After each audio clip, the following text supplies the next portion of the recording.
What if everything you think you know about love, about loyalty, about devotion between men and women, collapses the moment real suffering enters the room? We live in a world where people talk endlessly about trust, commitment, and forever. But what happens when forever is replaced with forced labor, starvation, and the cold silence of exile? What happens when a relationship is tested not by disagreements over money or career, but by the cruel machinery of a system designed to erase your very existence? This is not theory. This is history, and it is darker, more revealing, and more uncomfortable than most of us are prepared to admit. The Gulag, the Soviet network of prison camps that swallowed millions, was more than a machine of punishment. It was an experiment in human nature itself. It tested the breaking point of men and women, of loyalty and betrayal, of silence and confession. And in those shadows, survivors noticed something that most people today refuse to look at. Something about women's loyalty.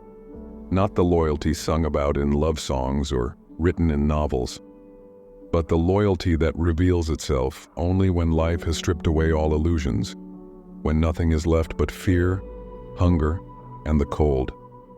And what they found will shock you. To understand this, we need to pause.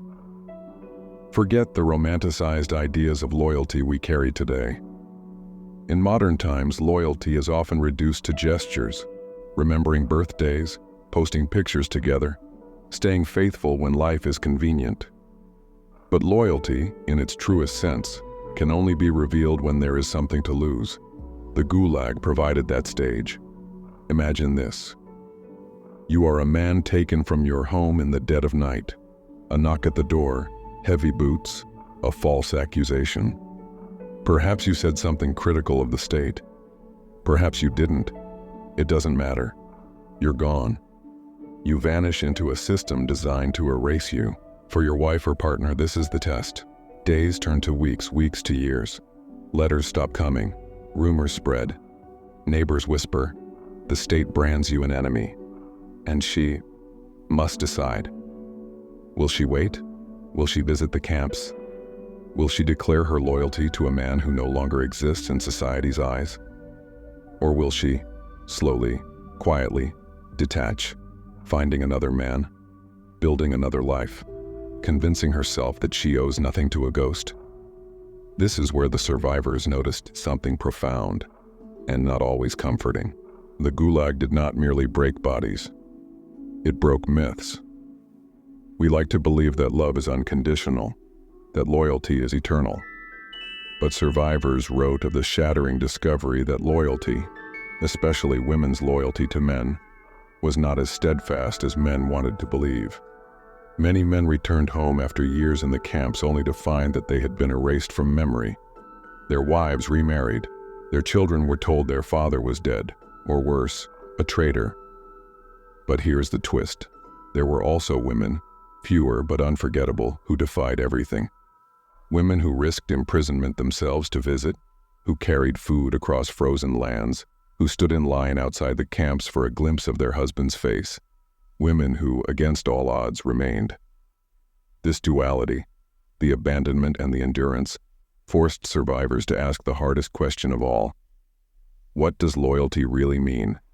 Is it an instinct? A duty? A choice? Or is it, as some discovered, a fragile mask that falls away when survival demands it? Here's where philosophy enters. Thinkers like Dostoevsky, Nietzsche, and later Jung all grappled with loyalty under the shadow of suffering. Dostoevsky, himself imprisoned in Siberia, once said, "The degree of civilization in a society can be judged by entering its prisons. But perhaps the degree of love in a person can be judged the same way." Nietzsche warned us that human instincts are rarely what we claim. Beneath the language of virtue lies something rawer, hungrier. In the Gulag, loyalty was stripped bare, revealing whether it was rooted in genuine devotion or merely in convenience. And Jung, speaking of the shadow, reminded us that love itself is entangled with fear, power, and the unconscious. The Gulag exposed that shadow, making clear that loyalty was never pure. It was always mixed with survival, instinct, and the brutal logic of human weakness. Now you might ask, why should this matter to us living in a world far removed from barbed wire and frozen wastelands? Because the truth is this: while the Gulag is gone, the conditions that test loyalty have not disappeared. Crisis, poverty, exile, illness. Life will always bring moments where convenience falls away. And when that happens, we may find ourselves staring at the same truth survivors discovered in those camps: that loyalty is not guaranteed, that devotion can vanish, that love, as much as it inspires poetry, is often conditional. And yet, this is not a message of despair, because those rare women who did remain loyal, who bore the unbearable weight, proved something else: that loyalty is real, but it is not common, it is not default, it is not given, it is chosen, and it is chosen only by the few. So in this journey, we will walk through the testimonies of survivors, the philosophical reflections that grew from their suffering, and the uncomfortable parallels to our own lives today. We will uncover what loyalty meant in the Gulag, and why that truth may change how you see every relationship in your own life. This is not about cynicism. It is about clarity, and perhaps about finding a form of loyalty that is deeper, rarer, and stronger than anything we call love today. Because once you hear what survivors revealed, you will never think of loyalty, or of women's loyalty, the same way again. Loyalty in the Gulag wasn't tested only inside the camps. It began before the gates even closed. The knock on the door at midnight didn't just take a man away. It left his family behind, standing in shock, wondering what to do next. For the wife, for the children, and for the relatives, the nightmare began the moment he was accused of being an enemy of the people. Here's the first reality. In a society where the state demanded absolute allegiance, even silence could be betrayal. Neighbors stopped speaking to families of the arrested. Friends looked the other way. A wife who visited her imprisoned husband could herself fall under suspicion. And so many women, terrified of being branded guilty by association, chose survival over loyalty. They filed for divorce. They cut ties. They erased their husband's name from memory. To outside eyes, this looked like betrayal. But inside, it was something more complex. A brutal choice between risking death or protecting the children who remained free. This is the paradox. In the Gulag, loyalty was not just a virtue. It was a danger. If a woman remained loyal to her husband, she could lose her job, her home, even her freedom. If she brought food to the camp, she risked being questioned, denounced, or arrested herself. Every act of devotion carried the price of suspicion. So what do we call loyalty under such conditions? Was abandonment cowardice, or was it, in some tragic way, an act of survival? The survivors tell us both are true. Many men who returned years later were devastated to find themselves forgotten. Yet some also admitted, if their wives had clung to them, the children might have starved. The family might have been destroyed. The state made loyalty itself a crime, and then watched to see who would still dare to resist. But betrayal didn't stop outside the wire. Inside the Gulag itself, loyalty was tested daily in ways that tore men apart. A prisoner might share his last piece of bread with a cellmate one day, only to be reported by that same man the next day for a chance at a lighter punishment. Informants multiplied. The fear of hunger, the lure of survival, made loyalty almost impossible. And yet stories of extraordinary devotion persisted. Men who refused to denounce their comrades even under torture. Women who smuggled letters through layers of censorship.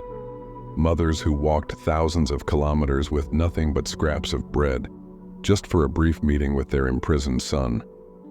The Gulag was a place where betrayal was easy, loyalty was costly, and yet, loyalty did not vanish. It only became rarer.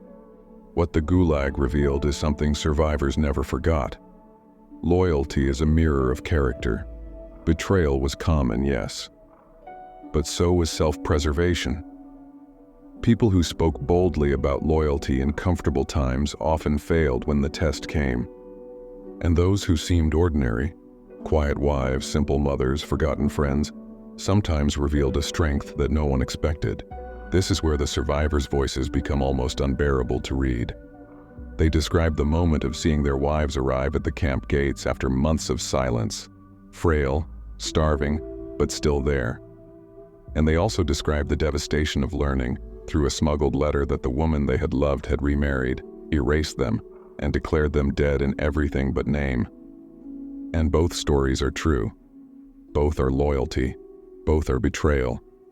Both are human. The philosopher Simone Weil once said, "Only when we are suffering do we know what we are." The Gulag was the stage where loyalty was stripped of its illusions. For many men, it was the first time they realized that their relationships were not built on unconditional devotion, but on something more fragile. Circumstances, social standing, shared life. Remove those, and devotion vanished. And yet the rare loyalty that endured was brighter, stronger, almost divine. In a world where most broke, the few who remained loyal became symbols of hope. This is why survivors spoke with such reverence of the loyal wife, the loyal friend, the loyal comrade. They knew that these were exceptions, and it was the exception, not the rule, that proved loyalty's true worth. So what does this mean for us? Survivors left us with a philosophy, even if they never framed it as such. Loyalty cannot be assumed. It is not the default state of human beings. Loyalty is revealed only in suffering. You do not know who is loyal until the test comes. Most people will choose survival. This is not always malice. It is human instinct. True loyalty is priceless. Because it is so rare, it becomes sacred. This philosophy cuts deeper than any abstract theory. It tells us that loyalty is not a universal human trait. It is an achievement, and like all achievements, only a few will reach it. And yet we have not answered the most haunting question of all. Why were women's choices in particular so revealing? Why did so many men come to see women's loyalty, or its absence, as the defining truth of their imprisonment? In the next part, we will enter that mystery directly. We will look at the letters, the visits, the absences, and the shocking discoveries men made about the women they thought they knew. Because it was not just survival that broke illusions, it was love. In the Gulag, letters were a lifeline. A prisoner could survive months of starvation and cold if, once in a while, he received a piece of paper with a familiar hand. But for many, the silence was deafening. Some men wrote letters week after week, pouring their soul into scraps of paper. Most were never delivered. Some were censored. Others were lost in the bureaucracy of the camps. But sometimes, this was the cruelest truth. They were never answered. Imagine being a man, already condemned by the state, already erased from society, and then realizing you have been erased from the heart of the woman you loved.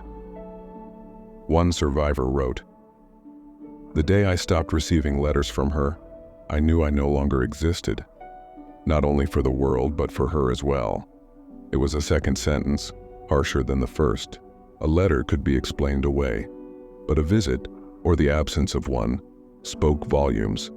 The Soviet Union was vast, and many camps were buried deep in Siberia. Visiting a prisoner was no small thing. It meant weeks of travel, bribes, humiliation at the gates, and the risk of being branded suspicious yourself. And yet some women did it. Against all odds, against all advice, they appeared at the wire, shivering in the snow, waiting for a glimpse of the man who had been erased. For these men, that single act of loyalty was enough to keep them alive for years. Solzhenitsyn himself admitted, "The knowledge that someone still waits for you is stronger than bread," but others waited in vain. They imagined their wives making the journey. They imagined the warmth of reunion. And then, nothing. Year after year. Silence. Until they understood the truth. She was gone. We must be careful here. To simply call these women disloyal is too simple, too easy. For many, loyalty meant risking everything, the children, the home, their own survival. To stay tied to a traitor was to ruin your life. Some women, facing this reality, did what the state expected. They divorced, they remarried, they declared their husbands dead. From the man's perspective, this was betrayal. From the woman's perspective, it was necessity. And yet history remembers not the necessity, but the exceptions. The women who refused to bend, the ones who carried food parcels through snow, who spent nights outside camp gates, who endured interrogation themselves just to stay connected to the man the world had erased. These were the ones survivors could never forget. Their loyalty was not just devotion, it was rebellion. Think about it. In a system designed to crush individuality, the act of remaining loyal was not just personal, it was political. The state wanted men to disappear. It wanted wives to forget, children to be fatherless, families to be erased. Every loyal wife was therefore a quiet act of defiance, a refusal to obey the machinery of erasure. That is why loyalty was so rare, and why it was so powerful. One woman, remembering her husband decades later, said, "They told me he was an enemy. I knew he was not. So every step I took toward the camp was a step against the lie." Her loyalty was not just to her husband, it was to the truth itself. Here lies the uncomfortable question survivors forced us to face. Is women's loyalty different from men's? Men in the camps had no choice but to endure. They could not leave. They could not erase their suffering. But women on the outside had a choice. They could remain faithful or they could leave. And so the Gulag revealed something raw about loyalty. It is most visible not when someone is forced to endure, but when they are free to walk away. A man behind barbed wire cannot prove loyalty to his wife. He is already bound. But a woman, free on the outside, proves her loyalty precisely in her freedom. To remain loyal when one could walk away, that is the purest form of devotion. But it is also the rarest. Survivors described women's responses along a spectrum. Immediate abandonment. Some wives divorced as soon as the arrest happened. For them, loyalty was too costly. Gradual silence. Others tried at first, writing, visiting, but eventually grew weary, stopped sending food, stopped waiting. Survival demanded it. Practical loyalty. Some stayed married legally, but lived separate lives, loyal in name, but not in heart. Enduring loyalty. And a small few endured until the end, waiting years, sometimes decades, for the man to return. And this is what shocked the men most, that loyalty, which they once assumed to be a given, was revealed to be fragile, conditional, and distributed unevenly across women. It wasn't universal. It was rare. The pain of this realization burned deeply.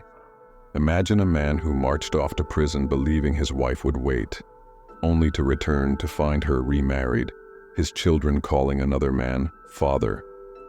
Many men wrote that this betrayal cut deeper than hunger, deeper than cold, because it was not just the loss of a wife, it was the loss of meaning. To suffer in the camps was bearable if somewhere outside there remained love. But to realize that even love had abandoned you, that was unbearable. And yet there were men who experienced the opposite, who returned home after decades to find their wives still waiting, gray-haired, loyal, unchanged. For them, the Gulag became proof that loyalty could outlast even time itself. Both stories are true. Both coexist. And that is why survivors said loyalty is never to be assumed. It is only to be discovered. So now we arrive at the deeper question. The Gulag revealed that women's loyalty is not uniform, not guaranteed, not automatic. It is rare, it is fragile, but when it appears, it is stronger than steel. But what does this mean in the language of philosophy? What does it tell us about human nature itself? To answer that, we must move beyond testimony into reflection, into the voices of Nietzsche, Dostoevsky, and Jung, who all wrestled with loyalty, suffering, and the hidden devotion. That is where we go next. When we hear the word philosophy, many imagine abstract debates, ivory towers, professors splitting hairs about ideas far from daily life. But the Gulag proved something radical. Philosophy is not an escape from suffering. It is forged inside suffering. And some of the greatest minds of history had already wrestled with the same questions survivors faced. What does loyalty mean when life collapses? Is devotion instinct or illusion? Can love survive suffering, or does suffering reveal love's absence? To answer these, we turn to three thinkers whose words shine like harsh searchlights on the Gulag's lessons: Dostoevsky, Nietzsche, and Jung. Long before the Soviet Gulag, Fyodor Dostoevsky himself endured 4 years in a Siberian prison camp. Arrested for revolutionary activity, condemned to death, spared at the last moment, and exiled to hard labor, he lived the prototype of what millions would later endure. Dostoevsky's insight was brutal. Suffering reveals truth. He wrote, "Man is a mystery. If you spend your whole life trying to puzzle it out, don't say you've wasted time. I am studying that mystery because I want to be a man." For him, the prison yard was not just punishment. It was a laboratory of the soul. There he saw loyalty stripped bare, friends who betrayed each other for scraps of bread, wives who vanished. And yet, he also saw the opposite: men who clung to love, who found in their wives' devotion a reason to survive. Dostoevsky concluded that loyalty, when it survives suffering, is not mere sentiment. It is spiritual. It is the highest act of freedom. This is why his novels, Crime and Punishment, The Brothers Karamazov, return again and again to the idea that love tested by suffering is the only real love. Everything else is illusion. The Gulag survivors a century later echoed him unknowingly. They confirmed his prophecy: loyalty is never known until it is tested in fire. But if Dostoevsky gave us a spiritual vision of loyalty, Nietzsche gave us a scalpel to cut through its illusions. Nietzsche was suspicious of human virtues. He believed that most of what we call loyalty or love is in fact rooted in survival, fear, or power. Strip away comfort, and the masks fall. He wrote, "There are no moral phenomena at all, only a moral interpretation of phenomena." Apply this to loyalty in the Gulag. Was a woman truly loyal when she stayed with her husband? Or was she motivated by pride, by stubbornness, by her own defiance against the state? Was betrayal truly betrayal, or simply an instinct to survive? Nietzsche forces us to admit that human motives are rarely pure. The wife who abandoned her husband may have done so out of fear, but also out of a hidden resentment. The wife who remained may have done so out of love, but also out of vanity, to prove she was stronger than others. Nietzsche would say, loyalty is not a sacred virtue floating in the sky. It is a human act, born of tangled motives. That does not make it worthless, but it makes it dangerous to idealize. The Gulag survivors, whether they realized it or not, confirmed Nietzsche too. They discovered that most loyalty collapses because most loyalty is built on comfort, not on truth. Only when suffering comes do the real motives show. If Dostoevsky gave us the soul, and Nietzsche gave us the scalpel, Carl Jung gave us the shadow. Jung believed that every human being carries a hidden side, the shadow self, made of instincts, fears, and drives we refuse to acknowledge. Love and loyalty are no exception. We like to think that our devotion is pure, but Jung warned, devotion is always mixed with shadow, with dependency, with fear of abandonment, with desire for control. In the Gulag, that shadow was revealed. A wife's decision to abandon her husband may not have been mere cowardice. It may have been the eruption of long-repressed resentment, the anger of years, the shadow finally freed by catastrophe. And the wives who remained? Jung would remind us, even their loyalty carried shadow. Some clung because they could not bear to face life alone. Some out of unconscious guilt. some out of deep archetypal forces, the eternal image of the faithful woman, the mother, the protector. Jung's point is not to cheapen loyalty, but to deepen it, to say love is not one thing, loyalty is not one thing.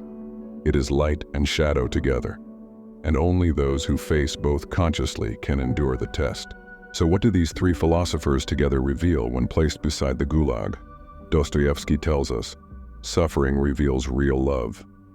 If loyalty survives fire, it is sacred. Nietzsche tells us, beware illusions. Most loyalty is tangled with survival and power. Few motives are pure. Jung tells us, even true loyalty is mixed with shadow. To endure, it must integrate the darkness as well as the light. Survivors of the Gulag lived these truths, not in books, but in blood and tears. Their stories prove that philosophy is not abstract. It is life itself. Now the hard question, what does this mean for us today? Most of us will never face the extremes of the Gulag, but life will test us nonetheless. Illness, poverty, exile, betrayal, the loss of comfort. And in those moments, the same truths will surface. That loyalty is not automatic, that motives are mixed, that only rare devotion survives the fire.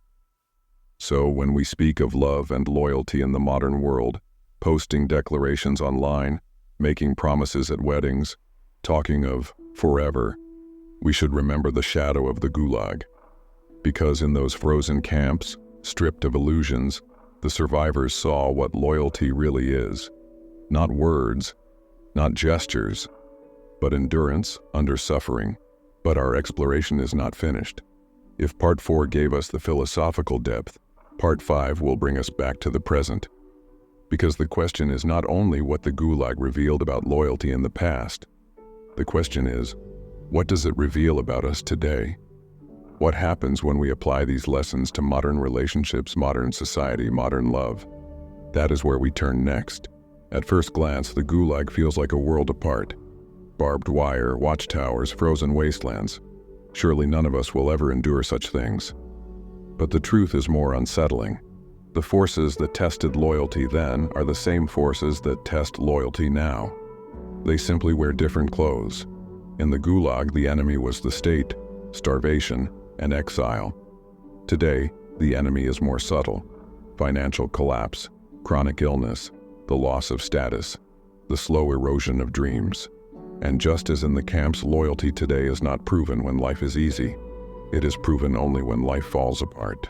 Consider the silence of letters. In the Gulag, men waited months for words that never came. Today, the silence arrives in a different form.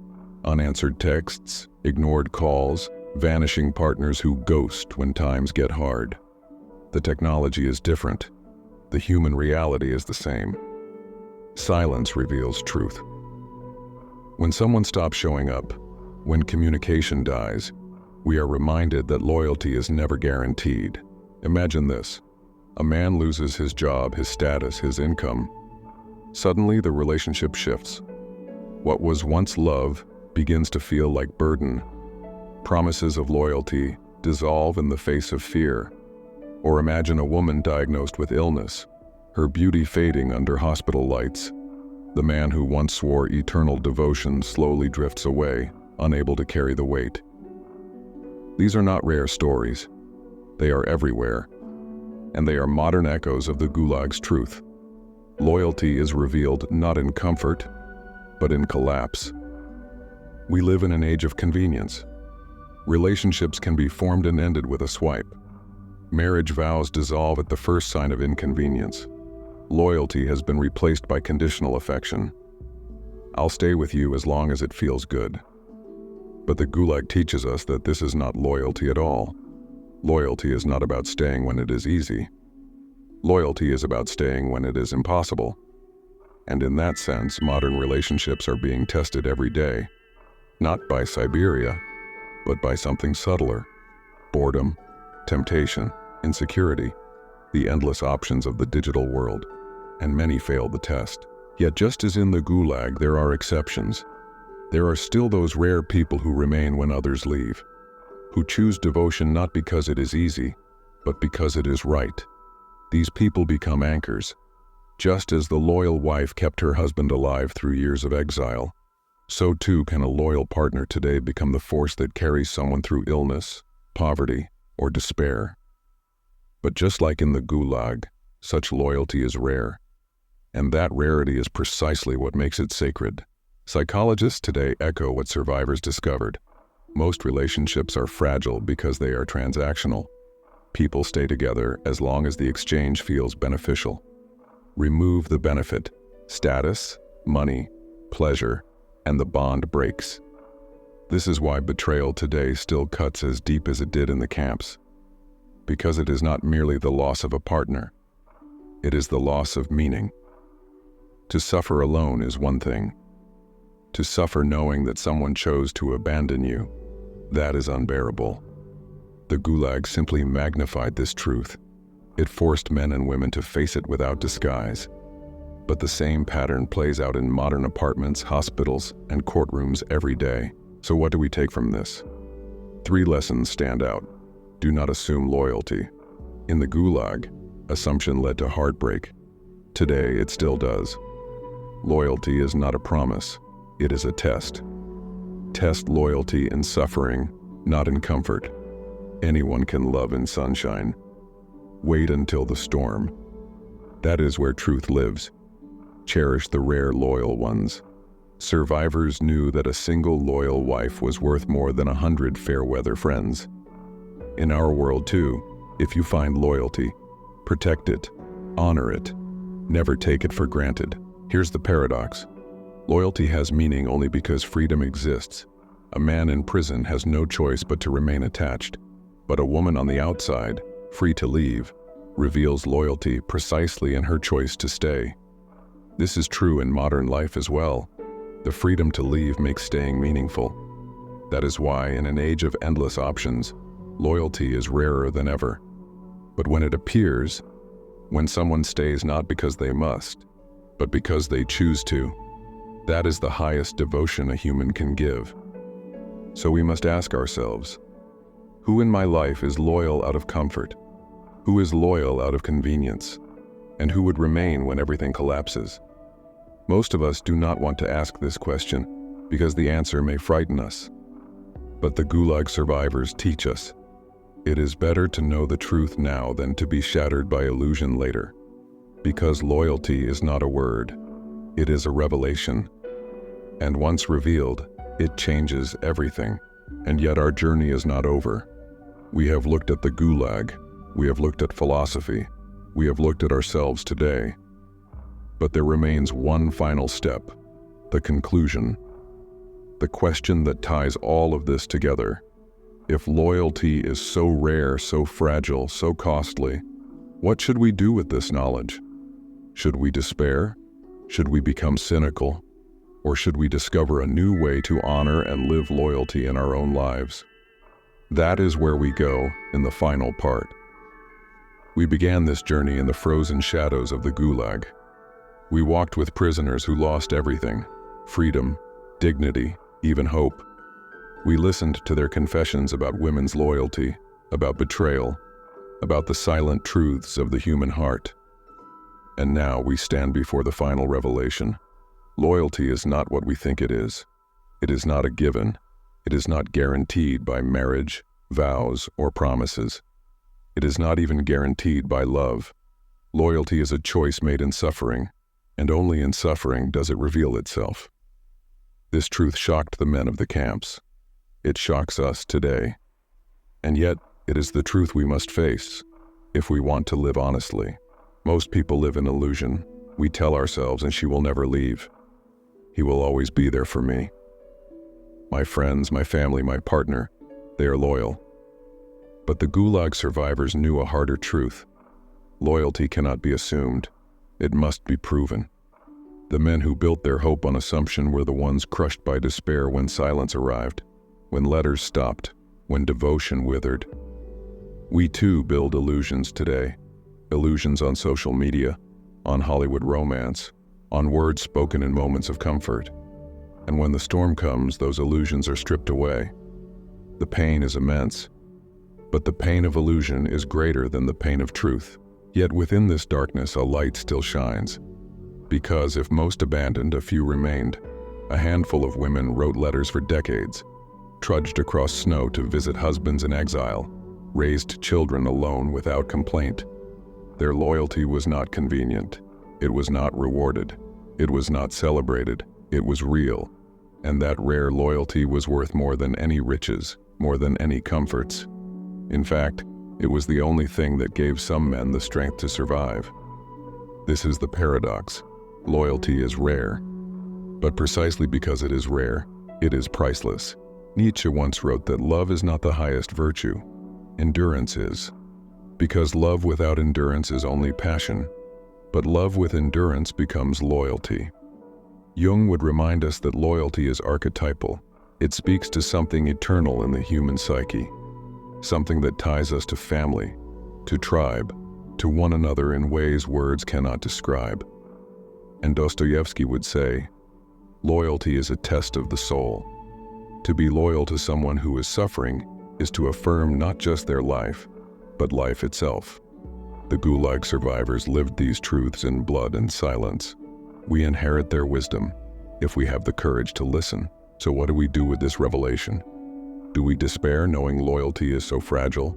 Do we grow cynical assuming betrayal at every turn? No. The Gulag teaches a different lesson. The lesson is not to reject loyalty, but to honor it properly. Do not take it for granted. Do not confuse comfort with devotion. Do not mistake words for action. Instead, recognize that loyalty is the rarest of human gifts. And if you find it, protect it, nurture it, and give it back in equal measure. Because the truth is this: while most people will abandon, the one who does not, the one who remains, will mean more than 100 who once swore they would. So let me ask you directly, who in your life has proven their loyalty when times were hardest? Who stayed when others left? Who showed up when it was inconvenient, when it cost them something, when there was no reward? Think of them now. Hold them in your mind. And now ask yourself another question. Have you honored them properly? Have you given them the loyalty they gave you? Or have you, like so many, taken their devotion for granted? Because if the Gulag survivors teach us anything, it is this: loyalty is not infinite. And finally, the hardest question of all, not who is loyal to me, but to whom am I truly loyal? Would you remain if everything collapsed? If beauty faded? If wealth vanished? If status was stripped away? Or would you, like so many, disappear into silence? The Gulag survivors remind us that loyalty is not about others alone. It is about ourselves. We must decide, are we the ones who stay or the ones who leave? That answer defines not only our relationships, but our very humanity. So here we are.